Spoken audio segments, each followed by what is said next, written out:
Welcome. Today I've chosen to reflect on the optional memorial for the dedication of the Basilica of St. Mary Major in Rome. In order to better understand the importance of this basilica, we must step back a few years to the Third Ecumenical Council held in Ephesus in 431. There, theologians were fiercely debating about how to understand Christ's humanity and divinity. Was Jesus one single person with both a human and divine nature? Or rather, was he two separate but joined persons, one human and one divine? This seemingly obscure theological question had many important implications for the early Christian church, not the least of which was the proper role of his mother Mary.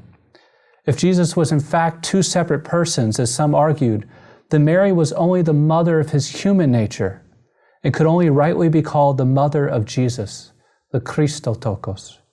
If, however, Jesus was actually one single person with two natures, then Mary could rightly be called the very mother of God, the Theotokos. In the end, the council decreed that Jesus is in fact one person with two natures, both human and divine, and that Mary could rightly be titled the Mother of God. Very soon after this, the foundations of a new major basilica were begun in Rome, to the honor of the Blessed Virgin Mary.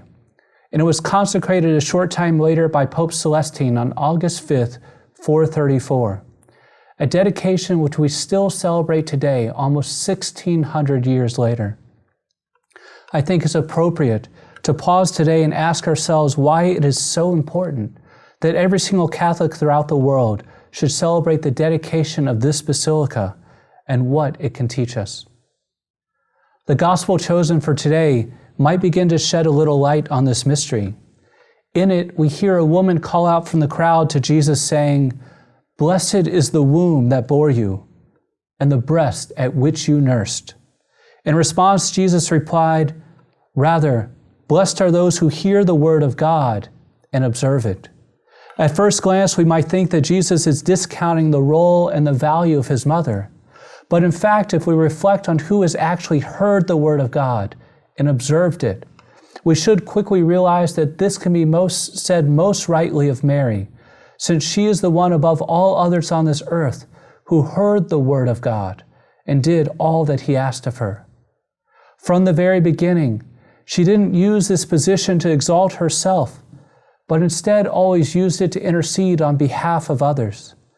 Think back to Jesus' first public ministry in Cana, where Mary heard the needs of those around her and sent them to Jesus saying, "Do whatever he tells you." With this in mind, it should not surprise us that shortly after the founding of the Basilica of Mary Major in Rome, it became known for a famous icon of Mary attributed to St. Luke himself, which is this day called Salus Populi Romani, the salvation of the people of Rome. Throughout the centuries, it has been to this icon that saints and sinners alike have processed, seeking deliverance from fire and sword, from plague and pestilence. They come humbly to place themselves at the feet of the Mother of God, asking her intercession that Jesus Christ might come to save them as well. And so today, we too are invited to place ourselves at the feet of our Mother, asking her intercession for an end to this plague and every single trial which assails us.